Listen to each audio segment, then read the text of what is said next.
नमस्कार मित्रों, आप आज तक की सबसे बेहतरीन कविता के लिए तैयार हैं।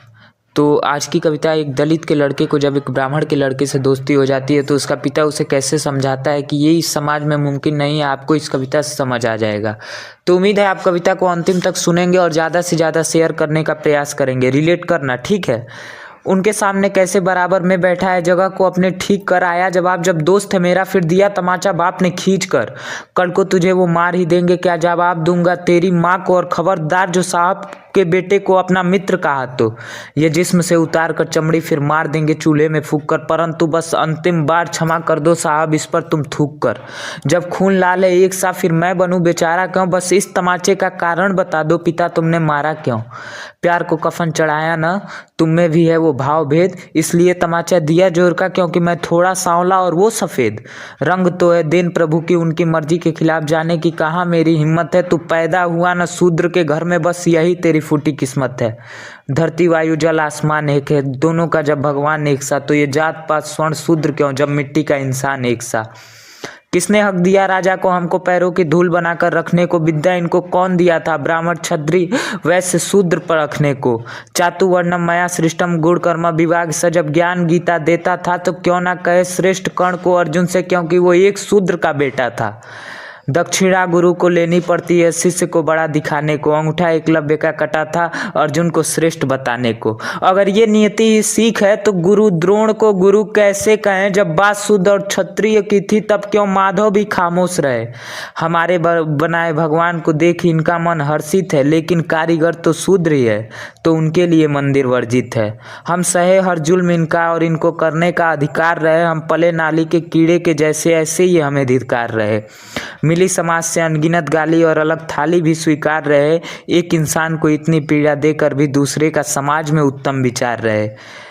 और महफिल में मजाक और जिल्लत भरी जिंदगी देने खातिर मेरे पास अल्फाज नहीं है, ये रिजर्वेशन भी देन तुम्हारी थप्पड़ है, ये गालों पर जिसका कोई आवाज़ नहीं है। जिस किताब में शब्दों का मोल ना हो फिर उसमें उस शब्द क्यों रहें, जब धर्म हमें अस्वीकार रहा तो हम धर्म को अपना कैसे कहें। बस एकजुटता धर्म के नाम पर ये लोग बहुत ही साथी रहे, ऐसा नहीं है ये बड़े नेता भी पैसे लेकर आते हमारे पास उठ के खातिर हैं। वो हम हैं जो समाचारों में अखबारों में मदिरा लेते दिखते हैं, जब खाने के लिए घर में अन्न ना हो तो हम पैसों पर बिकते हैं। हाँ, बिकना पड़ता है क्योंकि मन तो अपनी सीमा लांघ रहा है, इस भूखे पेट को समझ नहीं है कब से खाना मांग रहा है।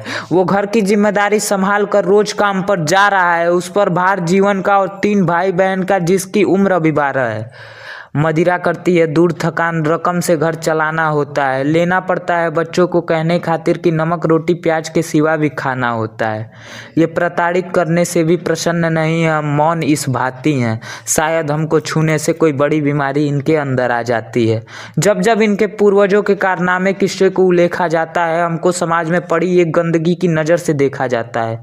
फर्क नहीं है कि नस्ल क्या है, गधा गुलामी ही करता है, ठीक उसी प्रकार नज़र झुकाकर शूद्र सलामी ही करता है। हमसे लाशें जलती हैं इनकी, कोई कह दे खड़े होकर ये धर्म का गंदा धंधा नहीं है। इस एक लाश पर पैसे और फूल सजे हैं, दूसरे को देने खातिर कंधा नहीं है। जब सच से वाकिफ था हरिया तो क्यों इतना व्याकुल था, क्या था हरिया का खेत बैल अनाज पगड़ी जिंदगी सांस कुआं तक ठाकुर का।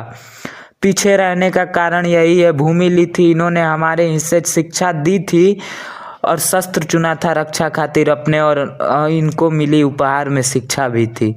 है पले टुकड़ों पर इनके तो ये अलगार भी नहीं कर सकते हैं, वजूद तो दी नहीं आत्मसम्मान खातिर लड़ भी नहीं सकते हैं।